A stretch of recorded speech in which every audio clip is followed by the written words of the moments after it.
Oh, welcome in once again to the most accurate podcast at 4for4 Fantasy Football. I am Matt Okada. I'm here with John Paulson on a Friday morning, or technically afternoon because it's 12:01 if you're on the East Coast, or international in some way. I don't know if that's a thing. We will be looking at a Thursday Night Football recap in a second, and then news and injuries, matchups, and John starts and sits later. But John, just generally speaking, how are you doing after 1 week of footballs in the book and one's 16th of week 2? Hanging in there. Got some crazy stuff happening. As is every season, some things that we expected are happening, and then there's things that we weren't expecting to happen, and there were some things that we expected to happen that aren't happening. But that's fantasy football, and all you have to do is adjust and try to improve your team week by week and get there in the end. I'm not sure if it's a psychological thing or if it's just easier to be wrong, but it feels like more things are not going as we expected than things are going as we expected. Probably just a psychological thing. Among the things that didn't go how we expected was Thursday Night Football. So let's recap that briefly. Bills won 31-10. And while it is true that Tua Tagovailoa exited this game and Skylar Thompson came in to play part of it, and if you just look at that portion of the box score and then see the loss, you might think, oh, well, that's probably why they lost. No, not at all. Tua was struggling prior to injury. The Bills looked like they came out with way more fire in this game, and it was never close. We will start it off with that Tua news because that feels like the biggest thing to come out of this game.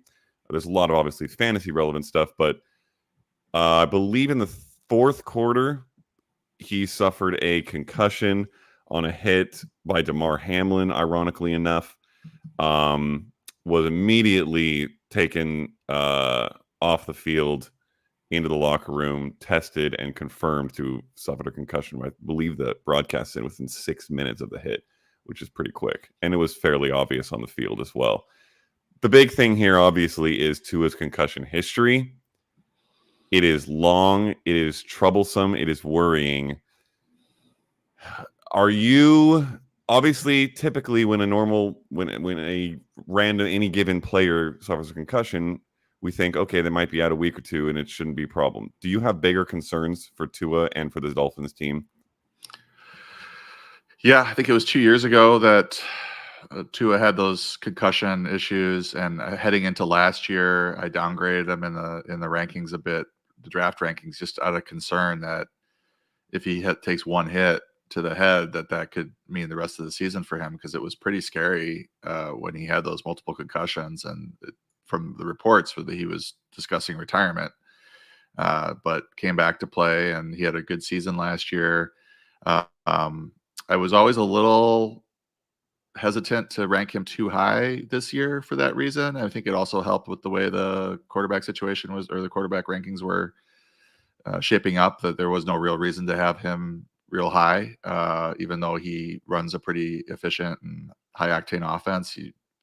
He's a good value there as a late round pick, and from a draft capital standpoint, it was low risk for managers, but from his standpoint, football is a dangerous sport and it's certainly high risk. So what's going on here now is Skylar Thompson, 8 for 14 for 80 yards, 5.7 yards per attempt. Tua wasn't much better. He was at 5.8 yards per attempt, to underscore your point that the Dolphins were struggling prior to all this. And just looking at Skylar Thompson's career numbers, 5 point. The first thing I always look at with these guys that I don't know much about, I look at their yards per attempt and how bad it is. And 5.2 doesn't mean it's going to stay that way, but I would say that, I mean, that's well below average. Average is about 7.0. If you want a really good quarterback, you're getting into the high 7s or over 8s. And Tua typically is over 8 in this offense. So we got to see what they do. This is probably a good spot for Ryan Tannehill to sign, depending on Tua's outlook. If Tua is committed to coming back immediately and is like, no, I'm gonna be back this season, or I'm gonna be back soon, I don't know what the prognosis is going to be. Then I don't think Ryan Tannehill will necessarily sign here. I think he's waiting for a good situation where he can be the starter but at least that's what the reports I read after the whole Packer injury to Jordan Love. So in the short term, I think we have to downgrade certainly Tyreek Hill, Jalen Waddle. Devon Achane seems like he's going to see a lot of touches this year. 29 touches, 96 yards rushing, 69 yards receiving with a touchdown. I don't know that the quarterback situation helps him, but he is going to get a lot of short targets and stuff. That's basically what Thompson was doing once he got in.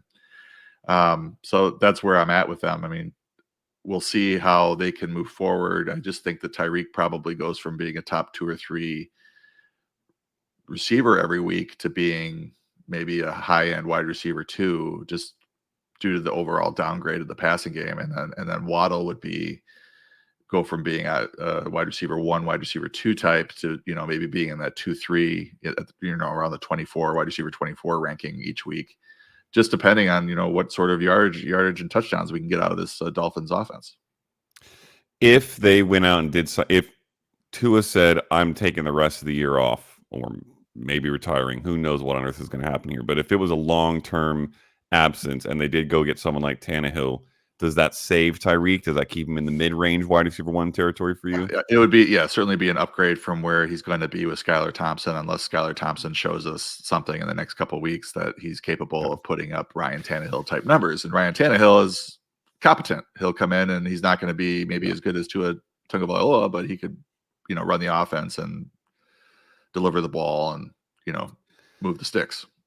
Yeah. I think my hope here would be that either Tua shuts it down. Obviously not great for the Dolphins, anyone in fantasy or for him, but for his football career, but maybe best for him in health concern wise. But if they do that and add someone otherwise that he's just back quickly and that he's able to recover easily from this and that we don't get much of a fallout. So I personally am not going to go trade Tyreek Hill for wide receiver 2 value right now. I think they figure something out and hopefully it's that Tua recovers.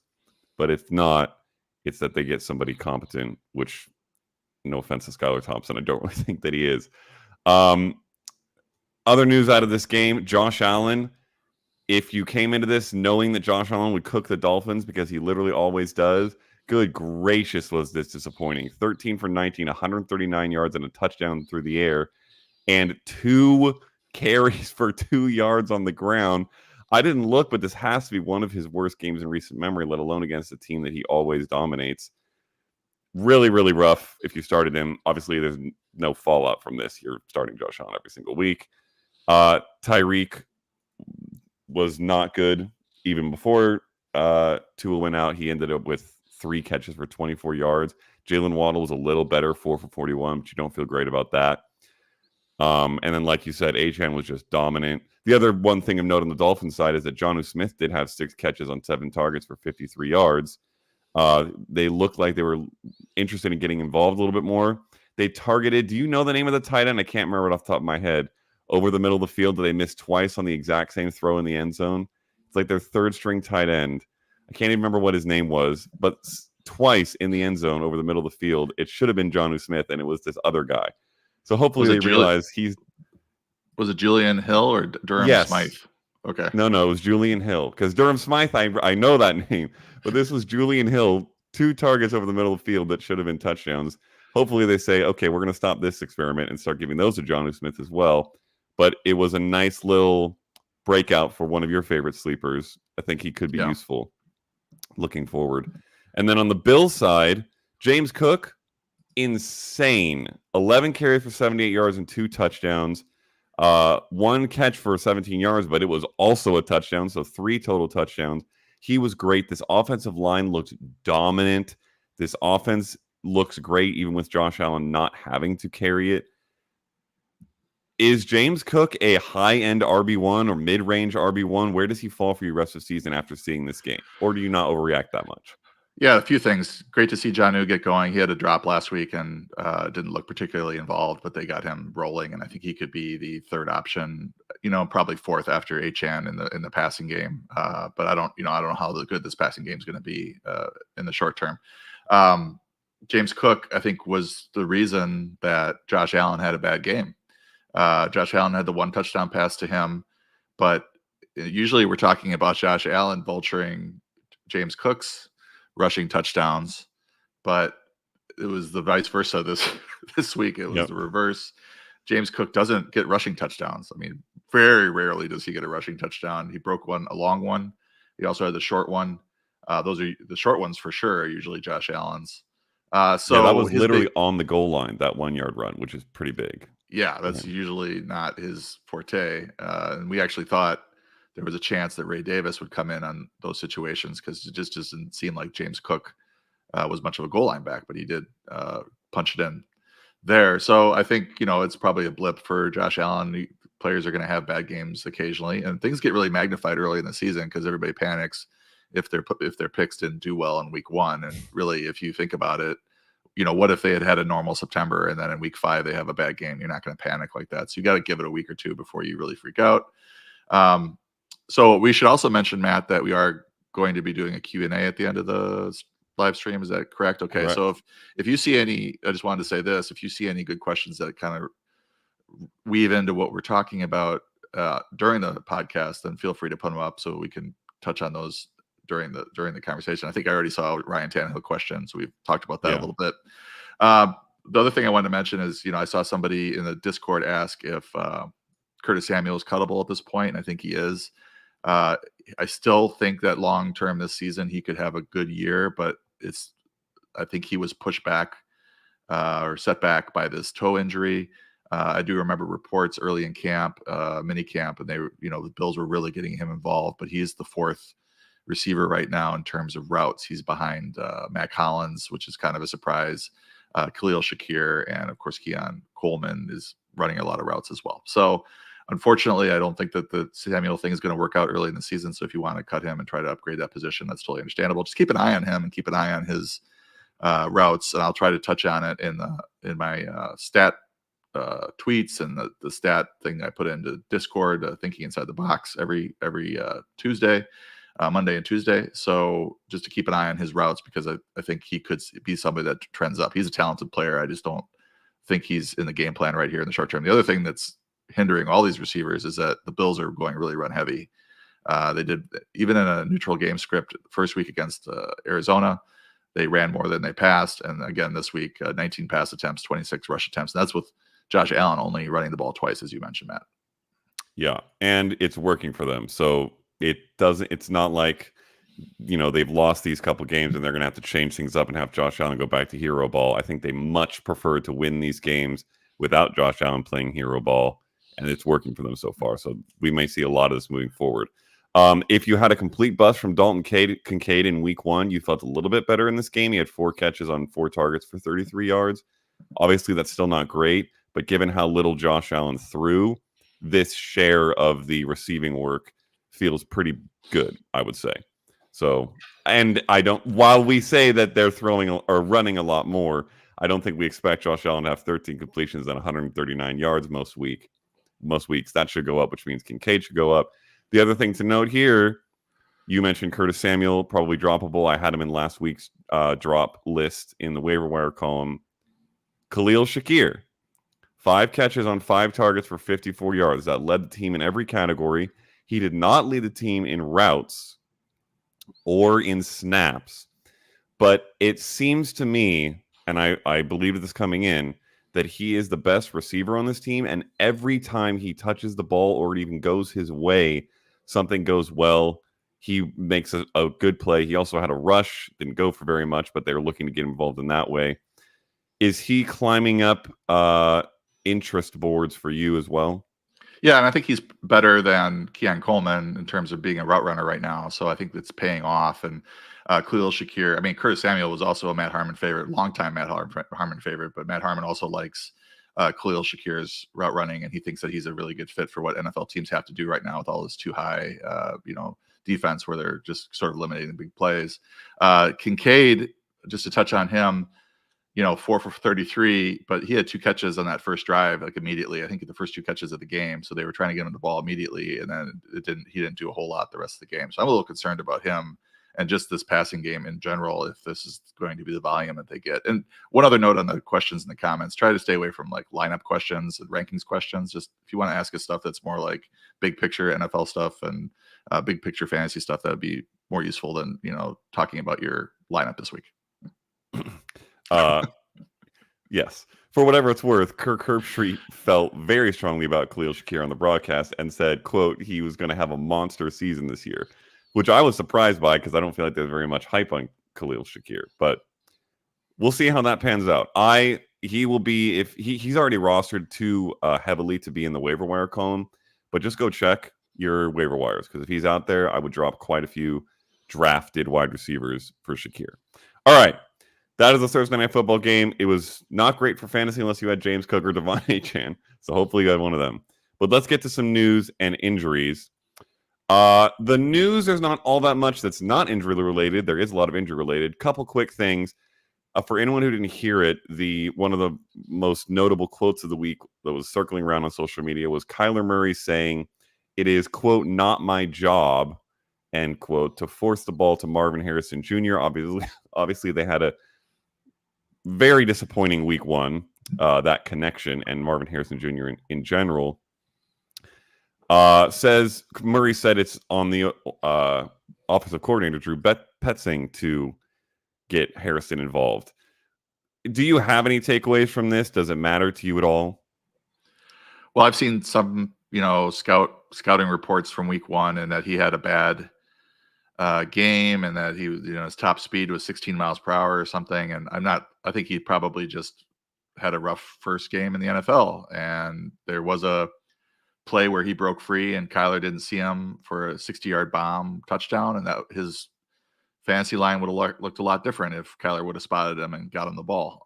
So I think even if he played poorly and had that opportunity, it still created that opportunity, that I don't think we should be too worried about Harrison. He's one of the top receiver prospects in the last 5 or 10 years. Played great in college, was extremely fast in college. So I think he probably just needs to get over some tentativeness and get it going. I think they will get it going with him. They need him to produce in that offense to really be successful. And he is a great prospect, and I think he'll pan out here. One other bit of general news that we should hit on, if just briefly, because there's not much football conversation to have here, except maybe the fallout. But there was a new legal filing against Deshaun Watson alleging sexual misconduct. His attorney released a statement denying the allegation. The attorney representing the accuser says they will cooperate with the NFL investigation into it, and that they have pertinent video, whatever that means. Obviously, this is a whole mess. It continues the whole mess that has been going on with Deshaun Watson for years now. He looked horrible on the football field, regardless of this information. Is there anything actionable for fantasy for you here, John? Anything that you're expecting? Or is this just a make note of this, and if something happens, if he gets suspended, or if the team cuts ties with him because they're able to do so from legal purposes, it changes things in Cleveland? Yeah, there is. And I did it in Scott Fishbowl. I picked up Jameis Winston and found a spot for him on my bench. Same. I mean, it's only really, 2 quarterback super flex leagues right now where it impacts this, because, nobody's counting on Deshaun Watson right now as their QB1 in a 12-team league. I would hope not. Maybe I'm sure that this is a big country. It's a big industry. I'm sure somebody is, but it's, between his play and now this report of another incident where he's in trouble, or allegedly in trouble, it would be pretty easy. I mean, they are paying him a ton of money. I don't know what the fiscal standpoint is, but it would be pretty easy for the Browns to sort of move on, or at least bench him until whatever, or for poor play, and try to salvage the season. Because if he keeps playing like this, they're not going to be in the playoff hunt for very long. And Winston can at least come in, run your offense, produce some fantasy points, put the ball where it needs to be. It's not always pretty, but it's definitely prettier than what we've been seeing from Winston his last several starts going back to last year.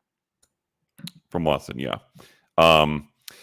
Hopefully they make that change. Watson, yes. For many reasons. Okay, into some injuries. Before we get to the injuries that I have in the show doc, I will actually shout out Rob in the YouTube chat, who put in the chat Hollywood going on IR, and I went and looked it up, and yes, indeed, breaking this morning, Hollywood Brown is going to IR for the Chiefs. So that means he's going to miss at least 4 games. That's a boost for Xavier Worthy, I would assume. If you were holding on to Hollywood Brown, hoping that he would have a chance to be the one for Patrick Mahomes, that seems like a very reduced likelihood at this point, especially when you give Worthy all these extra games to kind of build chemistry with Mahomes. What's the fallout for you on this injury? Yeah, I don't know that Marquise Brown was ever going to be the one there. I think, Rashee Rice, unless Rashee Rice got suspended, surprisingly, this season at this point. I mean, I think we were heading into this season thinking he might get suspended at some point early or even midseason, but now it looks like he won't be suspended at all.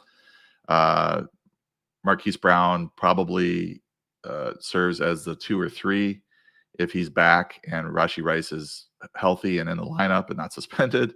But I think that, this certainly is going to underscore Worthy's involvement in the offense. I don't think that they can afford to limit him too much. He wasn't a high touch target guy last week, but he had 2 touchdowns, 3 targets, 1 carry. And I think that just is only going to ramp up. I mean, this guy's got 4.2 something speed. I think what they want him to become, or would love for him to become, is another Tyreek Hill, because that's the type of speed that we're talking about. Tyreek Hill has turned into a great route runner. I don't know that Worthy's there yet, but he can certainly run a lot of these routes that Tyreek ran, that's clearing out all the space for Rice and for Kelsey, et cetera. So I would just pretty much stop after those 2 guys. I don't want to get into the Justin Watsons of the world or the Sky Moores. I don't think that there's going to be anything there fantasy-wise, unless you're in a super, super, super deep league and need a spot starter. You want to bye weeks it or something with Justin Watson, because he's going to play a little bit more. But with Brown out 4 weeks, I just think this gives Worthy time to really entrench himself as the team's second receiver. It feels maybe like we've forgotten, or that it's gone flying under the radar because they played on Thursday night. But just a reminder, Rashee Rice was unbelievable in that opener. 7 catches on 9 targets for 103 yards. He looked great. The routes they were involving him on looked great. With this news, are we talking top 20, top 15? How high are you willing to push him, do you think? Yeah, if you're just asking from a rest of season standpoint, I think we're into the point. I have him at 15, and this is before the Marquise Brown news. So I think he's entrenched himself. Now, the only concern with him is they come up with some kind of suspension, but the first court case the first hearing is not until early December. So the chances of him getting suspended this year are very slim. It's probably going to be at the start of next year if this thing goes to fruition. We do not give legal advice. Don't trust our legal advice. But I will just say personally, I really, really doubt that Rashee Rice misses any time based off of that situation. So yeah, I think 15 is maybe the baseline at this point. He might be fringe wide receiver 1 territory after a couple more weeks of this. All right, let's hammer through the rest of these injuries. The biggest one, obviously of note, is Christian McCaffrey. He is dealing with Achilles tendonitis. Go talk to a nearby doctor to find out what that means. You can Google as well, but I don't really trust the internet for my medical advice. What I do trust is several people in the industry whose profession it is to know this stuff. And they have told me that it is primarily a pain management thing, and it really has a wide range of how long it could last. It depends largely on him. Kyle Shanahan told reporters he was not a candidate for IR, which to me is more of a concerning statement than a encouraging one, because it means maybe that was a question, which is troublesome. But he did say he wasn't a candidate for it, so that's good. CMC says he's preparing to play this week, and he did get in limited practice the last couple days. Perhaps the most concerning or the most difficult question here is, if he is playing, let's assume he's playing most weeks moving forward. I think it's likely he misses this one against the Vikings, but then is playing most weeks. If he's playing most weeks, what do you think is the breakdown between him and Jordan Mason after what we saw from Jordan Mason, and despite what we've always seen from CMC, which is that he's an absolute bell cow who gets 80-90% of the touches? Yeah, just looking at my feed here, when you search Christian McCaffrey, it's shots of him, running routes at practice. He's out there. He's been out there. He's been limited at practice the last 2 weeks. They said last week that if this was a playoff game, this first game, he would have been playing. So he would have fought through it. So this is like, them trying to sort of manage him for the full season. And this is not good for us as fantasy managers, McCaffrey managers, that he is, practicing and looks like he's going to play. He says he expects to play. And then on Monday night, he's a scratch. And now there, more questions. Well, John Lynch has asked about IR. If that's the right thing, that's what we'll do. First of all, we see how he's doing today after a good session yesterday. All options, as Kyle has said, are on the table. We'll do what's right for Christian, what's right for our team. So, this might get into a situation where, if Mason is going to play like he did and they can get by without McCaffrey for the month of September, and this is not great news for managers' ears, then they may just shut him down or limit him or just let him recover and then, unleash him in week 4 or 5. He wouldn't have been drafted where he was drafted if we knew this was going to happen. So he would have been, a late first round pick or even later. So it's just one of those things. The good news is it's not a Monday night game this week, or not even a late afternoon game. It's a 10 a.m. Pacific, 1 p.m. Eastern game. So we should know well beforehand, whether or not he's going to play. So fantasy managers can adjust their schedules accordingly, or adjust their lineups accordingly, and at least can react to it. It was not real great what happened on Monday, and especially if Jordan Mason was told on Friday that he might or would start. I think, just want to comment on that. I think it was probably McCaffrey's not looking great. He's questionable. You be ready to start, or you're probably going to start. Like, that might have been what he was told, or they might have told him you're very likely going to start. And he took it as, okay, I'm going to start, and then had to answer that question honestly. So I feel bad for the kid, because he's coming off of his best game of his career, and he's getting peppered with questions about when this all came to fruition. And I think the coaching staff kind of threw him under the bus. Yeah, that was unfortunate for him. What's not unfortunate for him is how well he played. And I think, to your point, it raises some pretty serious, legitimate concerns for CMC. There is very little good reason for this team to feed CMC 25 touches with how well they're playing, how strong their defense is, how efficient they are, how good Jordan Mason played. The holes that they were opening for him, the offensive line looked absurdly good. Why not just, give Christian McCaffrey 10, maybe 15 touches a game, if that, and if not, shut him down, to your point, and let him get fully healthy and be there 100% when playoffs roll around. That is, to me, the right call for San Francisco. Obviously, it's terrible for fantasy purposes if you drafted CMC there, unless you got Jordan Mason off waivers, which you should have. All right, that's the CMC situation. Obviously, we'll need to keep an eye on it, because there's a lot of question marks, and it's really hard to figure out how it's going to pan out. So we'll monitor.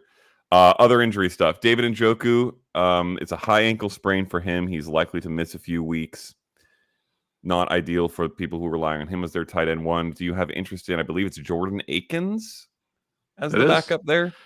Yeah, 32-year-old, pretty athletic.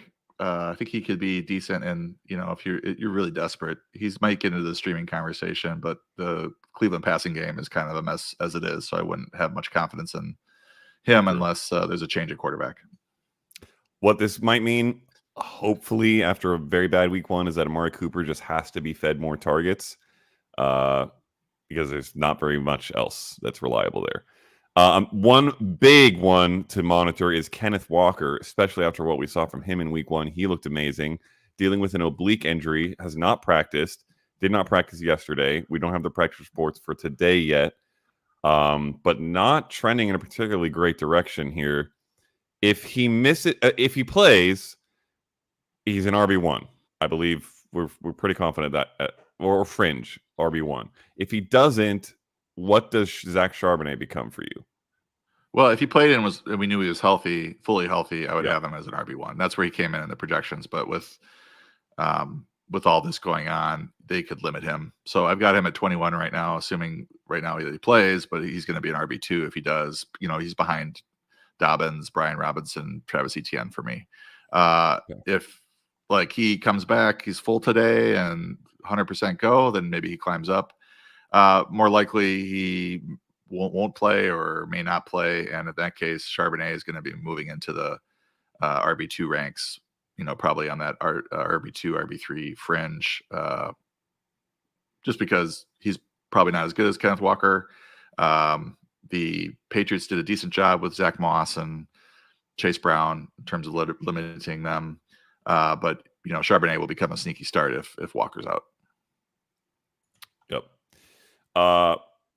A note on Puka Nacua's injury. The Rams said he, quote, could miss more than 4 games, end quote, while on IR. They mentioned the differing outlook on several of the players that were injured in week 1 or prior to week 1 and then re-injured in week 1. They're really struggling with health in LA. This would be very unfortunate for Puka Nacua. Managed, obviously, if he misses more than 4 games. Very fortunate for Cooper Kupp managers because obviously he looked incredible with Puka out. We have not touched on the Demarcus Robinson versus Tyler Johnson thing yet as a duo because we haven't been on since Friday. I hit on them on the waiver show. What is your outlook on the two of them and or Colby Parkinson, tight end? Well, Colby Parkinson has basically taken over that Tyler Higbee role and probably has a little more juice at this point. So I like him as a tight end 2 streamer type. I don't know that he's going to get into the tight end 1 ranks, but I mean, we can see. Tyler Johnson had the long 63-yard catch against the Lions. It was a catch and run. Seemed like a little fluky where they just kind of forgot about him, and then he was able to run right through the middle of the defense. So I wouldn't count on that yardage, but he is going to play, and he's going to be in either the second option or the third option, probably. Demarcus Robinson has more established capital with this team based on what he did late last year. He had 5 straight games with double-digit points in full PPR and half PPR. 4 for 51 and a touchdown against Cleveland, 3 for 46 and a touchdown against Baltimore, 2 for 44 and a touchdown against Washington, 6 for 82 and a touchdown against New Orleans, and 6 for 92 on 10 targets against the Giants in Week 17. Had a decent game against the Lions, wasn't to this level, but I prefer him slightly over Tyler Johnson. I think he's probably the better bet, but it's just because he's got the longer rapport and more capital built up with Sean McVay and the Rams. Yeah, there is a little bit of credence, I believe, to the idea that Robinson will basically keep playing the Robinson role because that's what he was doing. They ran a lot of 3 wide receiver sets, and when Puka and Cooper were both out there, he also was. And that Tyler Johnson might slide more into the Puka quote-unquote role. Obviously, he isn't Puka. He's had many years to have a breakout and has not done so. Maybe this is it. I'm saying that to say I don't think he'll become Puka Nacua or put up Puka Nacua numbers. But if you're looking for someone to kind of fill that role, I think it's maybe more likely that Johnson does and that Robinson kind of stays in his role that he already had, albeit with an increase in targets because you have 8, 9 plus targets that would have been going to Puka. They're going to get passed around to these other guys. So that's worth looking at. T. Higgins is still not practicing with a hamstring injury. Apparently, there is some fan consternation that it's fake, and he had to make some comments that it's not. That's interesting. Any strong opinions here on T. Higgins and the Bengals situation? Well, they scored 10 points against the Patriots at home with Jamar Chase available. Joe Burrow, 21 for 29, 164 yards passing, 5.7 yards per attempt, took 3 sacks, was seen flexing his right wrist like over and over. I don't know that he's completely right. So right now I have him ranked as a QB2, mid-range QB2, heading into a pretty tough matchup with the Chiefs, who tend to put their opponent in tough spots because of their offense and crowd and all that. So I'm a little nervous. I think Chase is, fine and startable and everything because he's Jamar Chase. These peripheral guys like Andre, Joseph. Close enough, I Got it think. pretty good. Trenton Irwin. I mean, I liked these guys last week, heading into last week, thinking that Burrow was fully healthy and that these second and third guys might have big games as complementary pieces. Andre got 6 targets, as many as Chase. Irwin only got 2. Gesicki got 4, dropped a touchdown pass. So I would be just leery about starting any of these Bengals other than Chase, even including the quarterback. Yeah, I agree. I think I actually write a column for NFL.com where I go higher or lower on stat projections. And I took the lower on Jamar Chase this week and said something very much to that point of I need to see everybody here clicking healthy on the same page 100% before I'm willing to. Obviously, we're starting Jamar Chase, but with lowered expectations, I think. And Higgins, I don't like hamstring injuries. I especially don't like lingering hamstring injuries. And I didn't really like Higgins all that much coming in, so I'm not loving that situation. Russell Wilson has been limited with a calf injury. The news has been back and forth there. He's getting better, getting closer to starting, but it seems like they're still prepping for Justin Fields to be the starter this week. They won in week 1 with Justin Fields against the Falcons, and they get the Broncos in week 2, who looked like one of the worst teams in the league, certainly on offense. I think this is a very winnable game for the Steelers. If they win with Justin Fields and he has a half-decent game, do you think there's a chance Russell Wilson just never gets his job even when he is healthy? Oh, they might just sort of let him get fully healthy as opposed to trying to push him to play or allow him to push himself to play. If they keep getting wins with Fields. And I think the thing I wanted to underscore with Fields is that he didn't throw a touchdown or run for a touchdown. He still finished as the fantasy QB 16. So there are touchdowns are going to come, whether they come through the air or on the ground. And he's just got that high rushing floor that we look for. So I think he is a valuable asset, especially in 2 quarterback leagues. And he may work his way, if he does win the starting job somehow, he may work his way into the QB1 rankings as well, even playing for a donkey like Arthur Smith. Very true. Oh, man, it's been a couple pods since we got that. Thank goodness we brought it back in. Malik Nabers had a new injury, a knee injury crop up this week. He was limited in practice. I mean, we'll have to see what the final report is and how he looks on Sunday.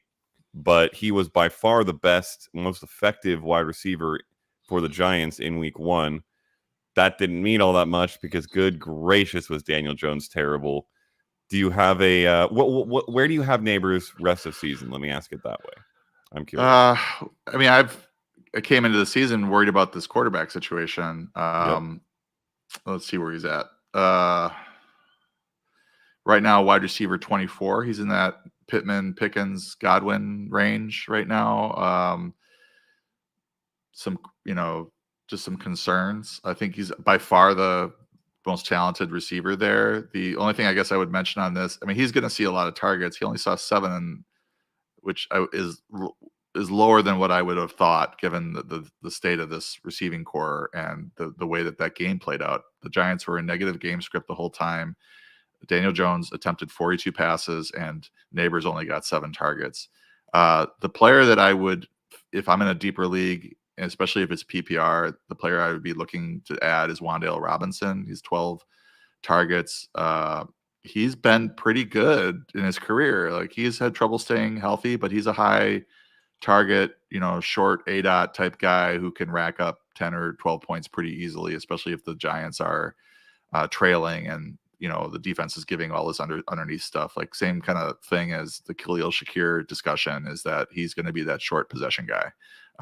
Darius Slayton's also banged up as well. So that's just something to keep an eye on. This is a struggling unit right now. I wish I could find the tweet. I'm very bad at searching Twitter for my own tweets. I need to figure out how to do that. But I'll try to find it and quote tweet it. I give you walkthrough research.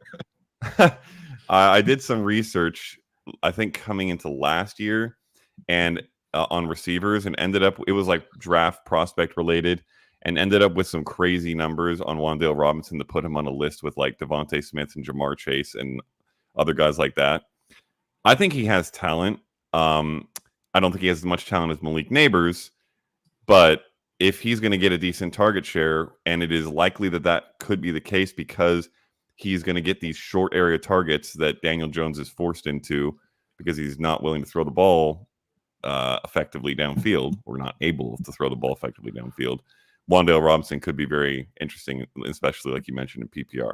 Last few quick things, and then we'll get to matchups. Roma Dunze's day-to-day with a low-grade MCL sprain. That's not new, or not particularly new, but just worth noting there. Keenan Allen had, I want to say it was 12 targets in week 1. Let me pull up the actual accurate information. So confusing one. 11 targets. Shame on me. Only had 4 catches for 29 yards. Obviously, Caleb Williams only threw for 93 yards total passing. But just something to note there that Keenan Allen is also dealing with injury, but not as concerning as Roma Dunze's.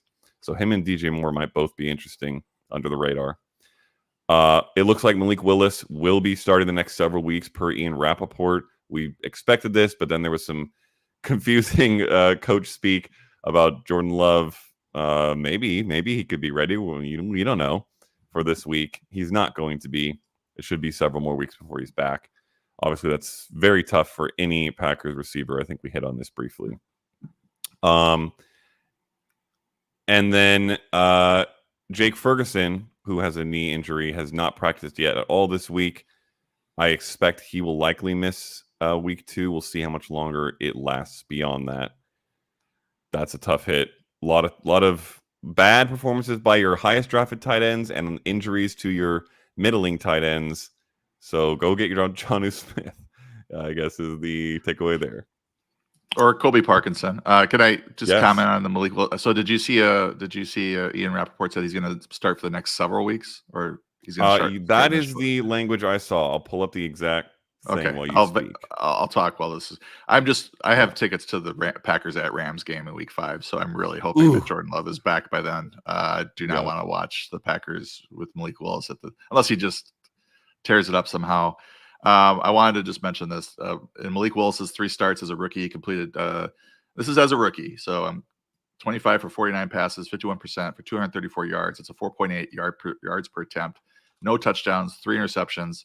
He had 32 total yards and 0.33 touchdowns as a runner per game.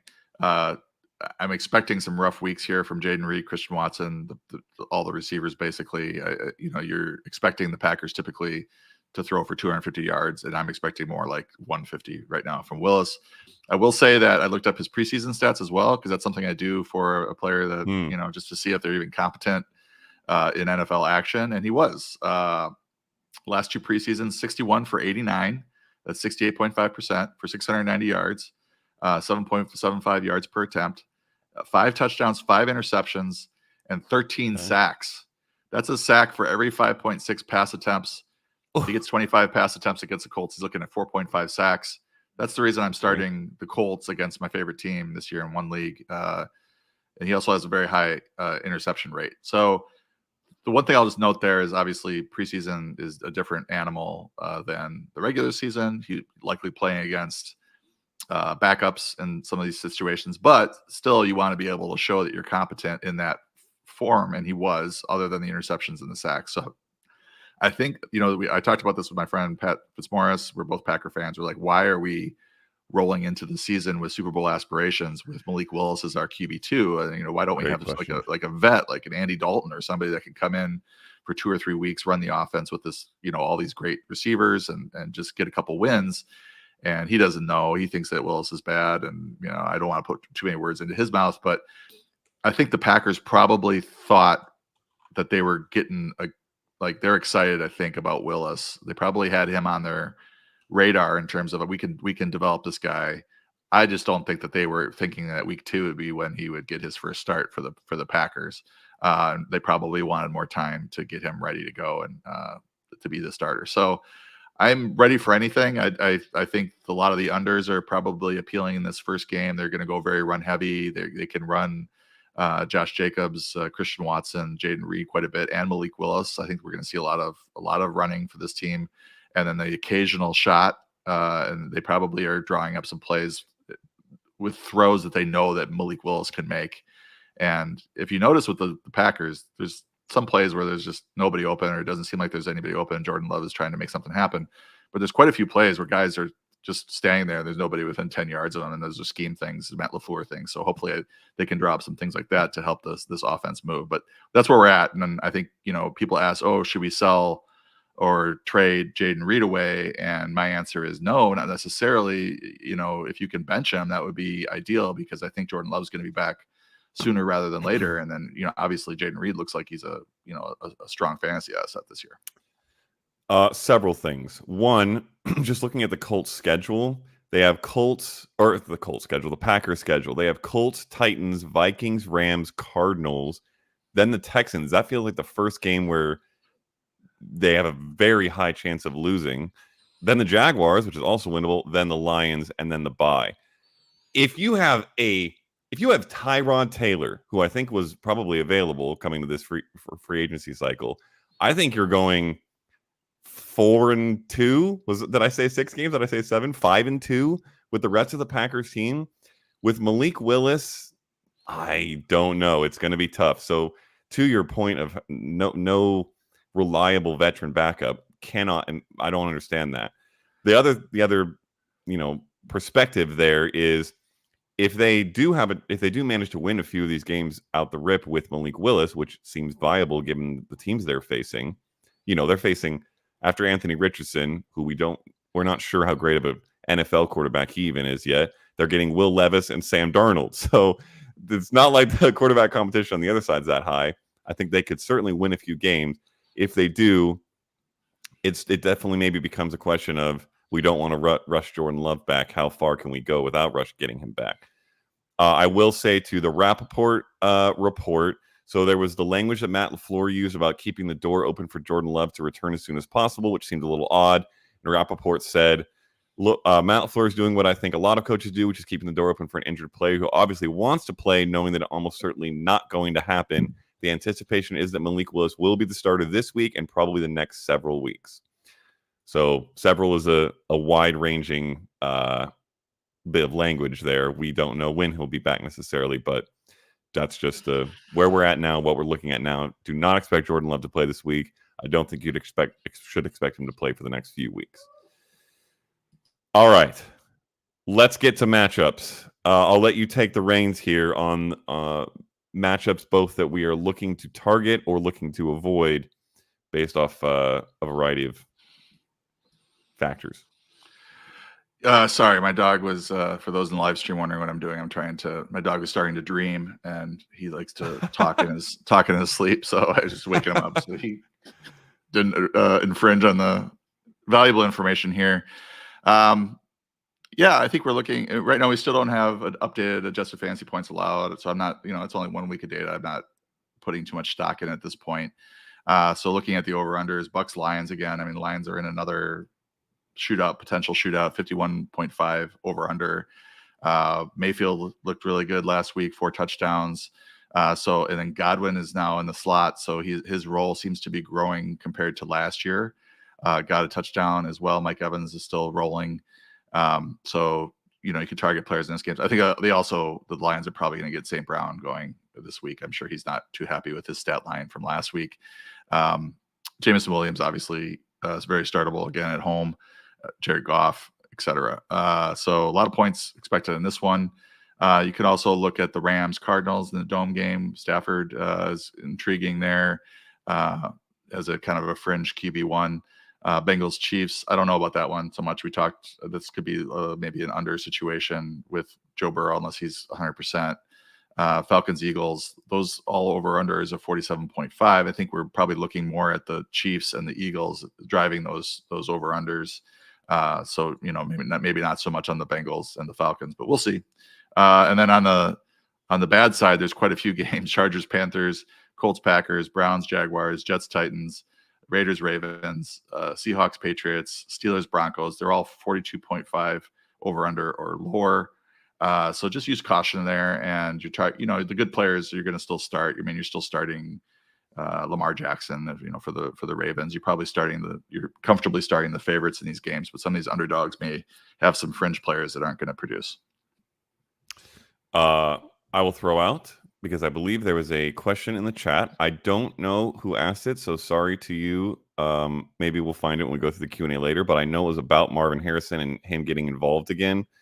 I think that they will do that in this game, this Rams-Cardinals game. This is a divisional game at home after the confusing and questionable comments throughout this week. I think Marvin Harrison absolutely has his breakout here, so I'll just throw that out. And then I love the Bucs-Lions game. Everybody involved there. By the way, quick question. I'll say it's related to that. Chris Godwin, it feels like, has not been talked about very much, but he had a good week 1. I liked him coming into the season. He was in my article early on for 444 about touchdown regression, positive touchdown regression. He had 2 last year on an incredible amount of targets. Where do you have him rest of season? Because I feel like he's encroaching back to wide receiver 2 territory and no one's talking about it. Yeah, I've got him at 26. So that actually that lines up with what you're saying. So, I mean, you're looking at him in that group with Pittman, Nabers, Pickens, Godwin, and he probably has one of the most stable quarterback situations of that group. So, yeah. And I think with moving back to the slot thing, I think it's a target earning situation for him. He also had I believe it was a high yards per attempt or yards per route run out of the slot. He just wasn't playing a lot of slot last year, but now he's back there, and I think that's where he's most comfortable. Yep. All right. That is matchups. Let's get to starts and sits of the week, and then we will answer as many questions as we can in the time allotted. We'll start at running back. One of these guys is probably freshly added off your waiver wire, unless you were smart enough to draft him as a sleeper, which we mentioned to do. Shout out. And the other one is a guy we drafted in the 0 RB range and had a very bad week 1, and we don't feel confident about. So who are your guys at running back? My mouse died, so I had to quickly get it back up and running. This is this live stream stuff, man. Yep. I'm a pro, though. I can handle it. I like J.K. Dobbins after week 1. He doesn't have breakaway speed, and it's actually kind of comical watching him break into the secondary and then try to outrun these guys because he's like. In fairness, he has breakaway speed that disappears after about 20 yards. It stops. Yeah, he runs out of gas or something. It's funny, but at least he's breaking into the secondary. It's not, Gus Edwards did not do that in week 1. Dobbins ran real well. They're obviously focused on the run there with the Chargers, and he appears to be the most talented and versatile back. I still think Gus Edwards could have some good games in May, but heading into this game against Carolina, I would think that Dobbins would see an uptick in his touches. I think he had 12 or 13, including some catches last week. So I think he's a RB2. Last week, I thought Zamir White would have a good game. He did not. As soon as he did get it going in the outside of the first quarter, he had a couple pretty good runs, and on the second or third one he fumbled. And then they were in catch-up mode, and it was all Alexander Madison for the most part in the passing game. So I'm worried about him against Baltimore. This is a game where the Ravens are very likely to lead most of the way, and then Zamir White's not going to get as much playing time as he would need to produce starter level numbers. If somebody is dealing with injury at running back and is in a PPR league and happen to pick up Alexander Madison, should they throw him in their flex? You could, if you need somebody, as a RB3, RB4 flex spot start. There are some people that are, reeling from the Raheem Mostert injury that we're kind of counting on him as their RB2, and you just need a guy. Like I had to plug in Jeff Wilson last night, and it didn't really pan out, but Madison should catch some passes, and based on what we saw last week, his playing time should be there, given the negative game script. Yeah, I'll be very curious to see how the snap breakdown happens between those two based off game script here, because this should be possibly one of the most negative that they see all year. Over at wide receiver, we touched briefly on the Rams earlier. Your start is a Ram. Yeah, I shouldn't have probably talked that long about him. I forgot that I had him as my start. Demarcus Robinson. just based on what he did late last year, I like him a little bit more than Tyler Johnson, and just his rapport with Matthew Stafford in this game is obviously one we want to target for some of these fringe players if we need wide receiver 3 flex starts. I think as a sit, the Packer receiver most hurt by the loss of Jordan Love is probably Romeo Doubs, because at least Watson can run the ball. Reed can definitely run the ball. They can also, maybe hit Watson on a slant or Reed on a slant, and they can break it. That's not really Dobbs' game. He's more of a possession receiver, and catches it and contests his catches and then gets tackled. So I don't know that this is going to be a big game for him with Malik Willis at quarterback. The Rams Cardinals that we mentioned earlier in the matchups target 47.5 point over under. The Rams will score at least a couple, probably few touchdowns there. That is where Demarcus Robinson has really stepped up the last couple of years. He was targeted in the red zone in week 1. So I think Demarcus Robinson has a great chance at a touchdown. He may need that touchdown to be really good for fantasy, but I think he has a good chance of scoring it. Don't know what his anytime touchdown odds are, but I'm going to go check them out. Tight end. Oh, look at this. More Rams. Yeah, Arizona traditionally bad against tight ends.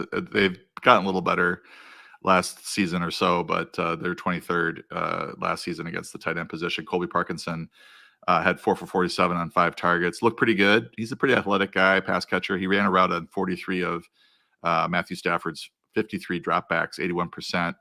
Another player, Puka Nacua being out should benefit, from an extra couple targets. Instead of maybe seeing 4 or 5, he might see 6 or 7 and be able to produce a pretty good fantasy day for a tight end. We've had a rough start for the tight ends this year. So we'll see if things start to shake out in week 2, but if you're really struggling at the tight end position, he's a good spot start. I would say on the flip side, Tyler Conklin was not involved in the Jets offense really. And I'm a little concerned that, he's just going to be kind of overlooked here with Garrett Wilson getting the ball, Allen Lazard getting the ball, Breece Hall getting the ball. Conklin might be the 4th or 5th option in this offense. So I'm going to sit him right now against the Titans, who were 4th in adjusted fantasy points allowed to tight ends last year. Not that I put a whole of stock in that strength of schedule from last year, but just with the way, he wasn't really involved in week 1, I don't think he's a confident start this week. Yeah. Unfortunate. I hope that they get it going there, because I liked him as a sleeper and also have a lot of Garrett Wilson. So come on, Jets. And then lastly, at quarterback, we have you can make note, a lot of these players are coming from these matchups we said to target. One of your start is coming from that 51.5 point Lions Buccaneers game that is the highest on the week.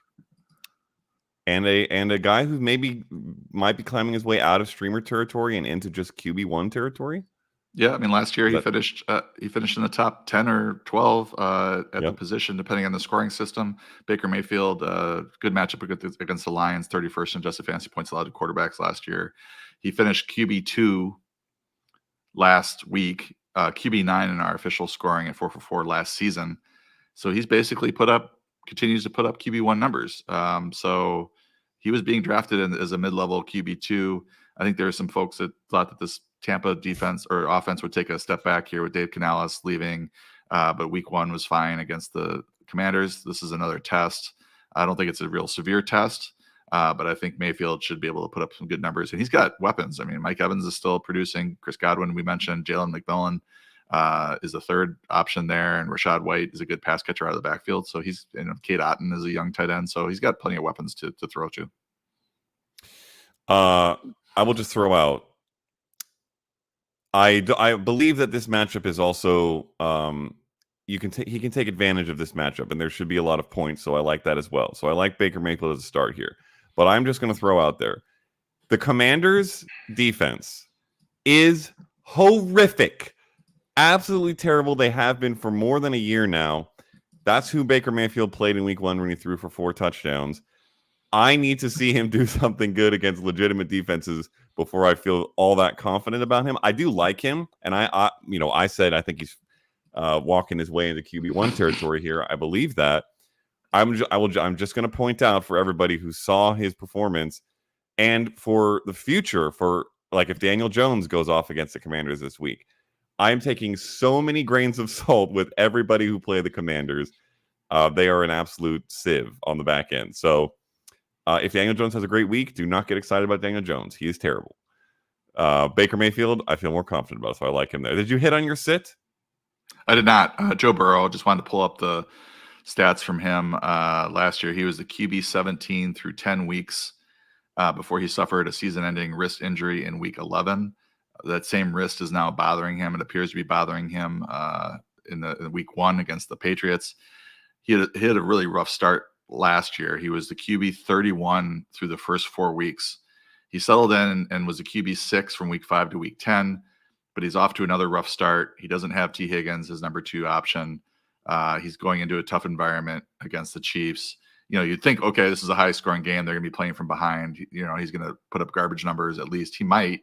But the Chiefs also have a way of just shutting down drives when they get out to a lead, and with that great crowd there and a good defense. So definitely worried about Joe Burrow right now in the short term. We did not touch on it really at the top in the news, but there was a lot of chatter in the news cycle this week about Joe Burrow's wrist and some video from the game in week 1 where he was like struggling to pick up a water bottle, and everybody made a big fuss about it. And there's been a lot of video of him over the offseason and into week 1 just constantly if you're not watching on YouTube, which you should be, twisting the wrist around, favoring it, holding it with his other hand. He said in response to all of this, oh yeah, I'm just keeping it loose. That's what you do with ligament injuries. It's not an issue at all. I don't know if I believe that. I've had, tweaked wrists, and that's exactly how I favor it. I've seen other people with wrist injuries who hold it and twist it in that way to try to kind of work through the pain. I think he's struggling with it a little bit. That might be hearsay, but obviously that's not great for the Bengals if true, or their pass catchers, or Burrow. All right. That is matchups, start sits, all the news. We will dive into questions. There are quite a few.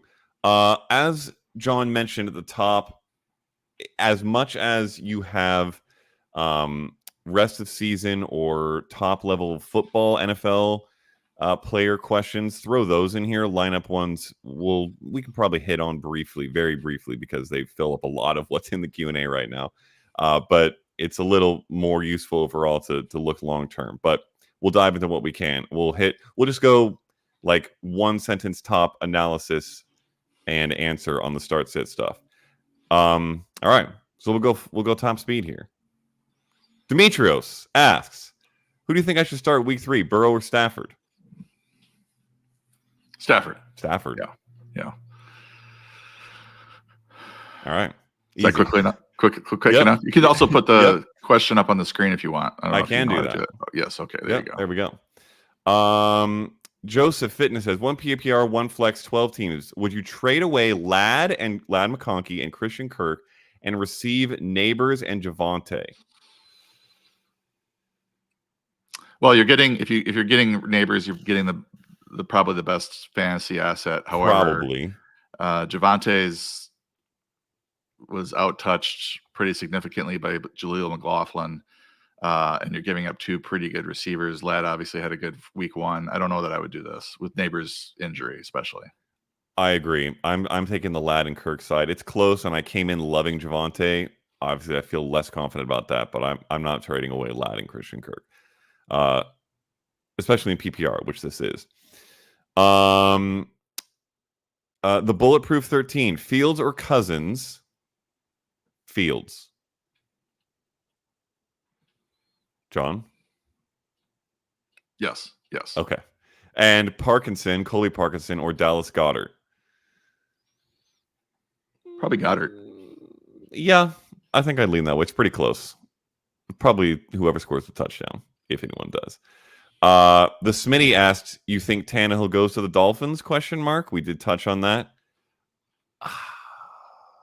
I think it really depends on what happens with Tua, as you mentioned. If he's going to shut it down, then yes, that's a great spot for Tannehill. Obviously, he's been there before. It's where he started his career. Tough situation. It would make sense. Depends on Tua's status. Are you changing the question on the screen? Because I keep seeing the same one. Here we go. There we go. There we go. Thank you. Thank you. Matt. Steven Smith says, I really want to start Dobbins, but my starting roster might be too good to swap him in. My RBs I'm starting is Kyron and Connor, and my flex spot is Rashee Rice.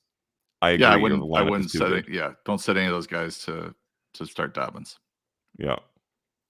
The Bulletproof added an additional addendum to their original question. Also, pick 3: Zay Flowers, Drake London, Rashee Rice, Tank Dell, or Scary Terry.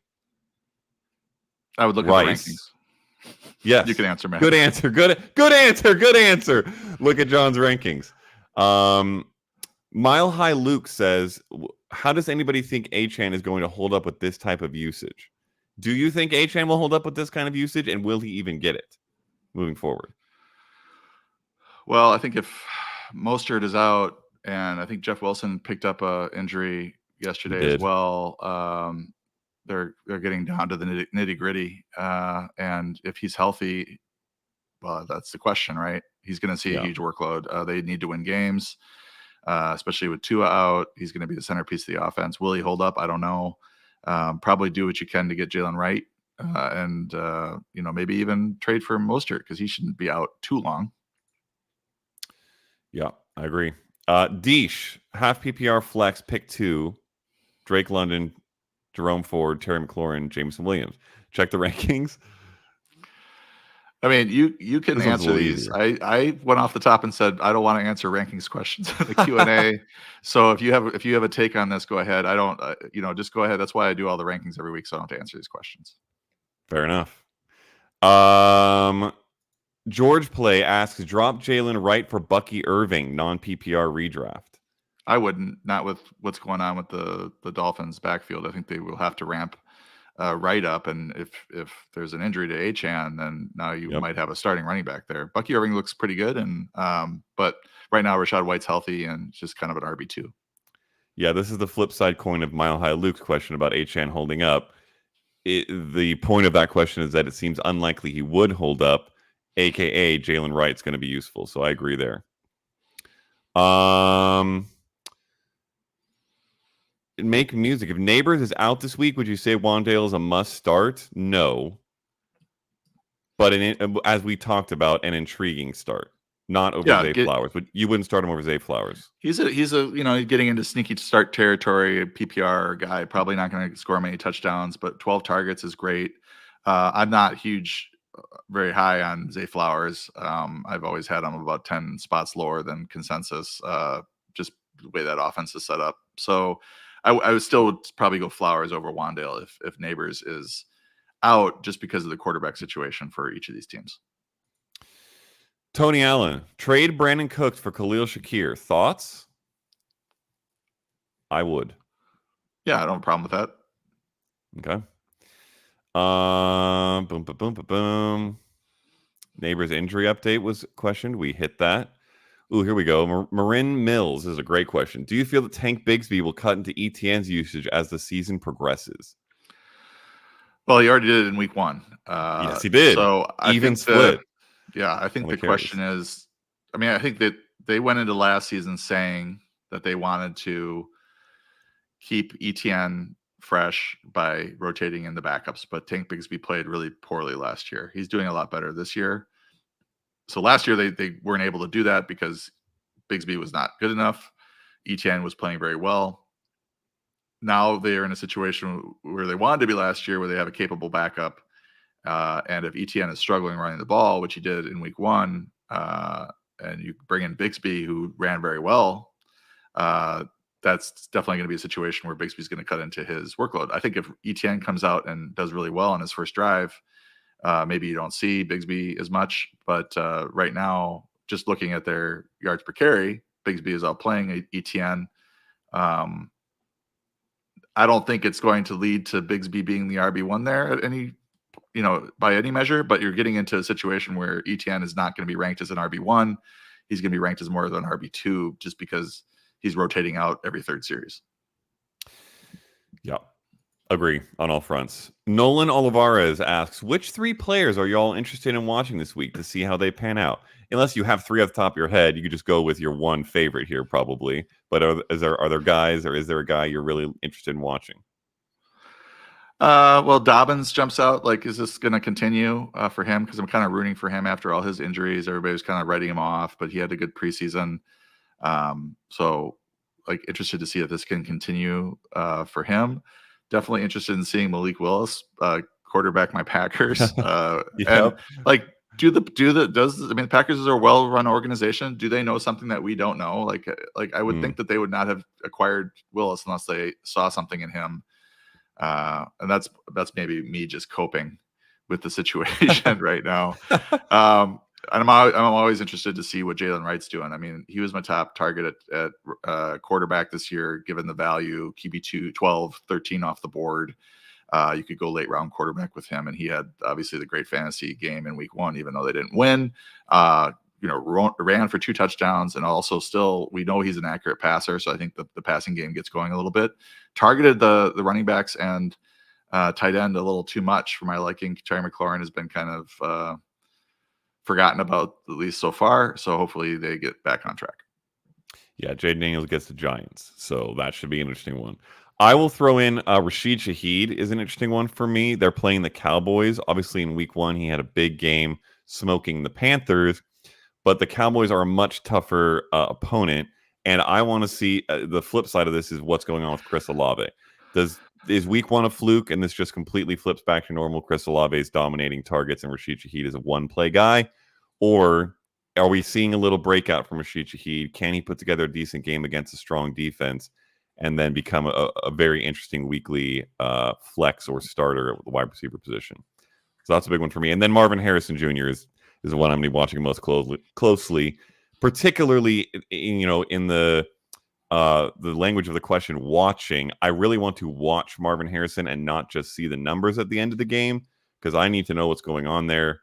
Does everything right itself and he's what we expected, or is this going to be a year-long problem? Because that would really be rough for a lot of teams. Notably, the very next comment is from Macintosh fam saying, Marvin Harrison, I want to see for sure how he does. So shout out to Macintosh fam. Any other longer term? Timmy Cheese asks, drop Chase Brown for Tank Bigsby.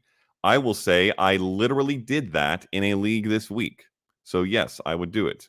John, do you agree, disagree? I don't know. The Chase Brown as the RB1 is certainly not happening as of week 1. I think we were getting reports that he was, running ahead of Zach Moss, but what we saw in week 1 was Zach Moss kind of filling the mix and roll. Maybe not quite as heavy touches.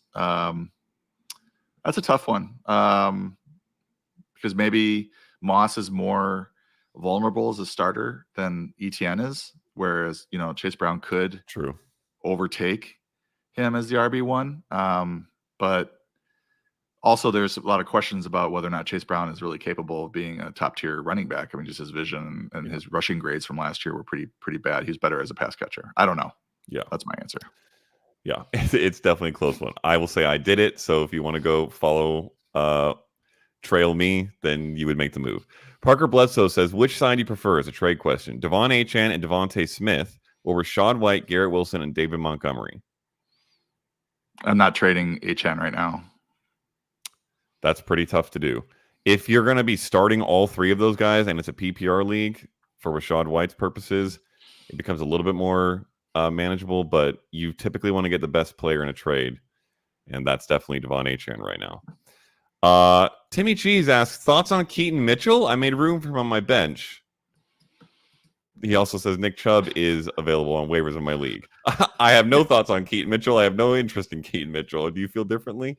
Yeah, he's coming off the ACL tear, right? I know he was out likely out half the season.